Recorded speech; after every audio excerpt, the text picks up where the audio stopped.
Sa kanina naman po, sa final sa amin ni dating Pangulong Duterte at sa kapamilya ko, to Trillanes, you are barking at the wrong tree.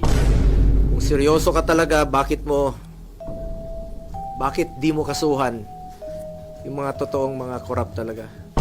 Bakit di mo kasuhan yung mga financials mo? Yung mga contractor, alam mo yun. Alam mo yun.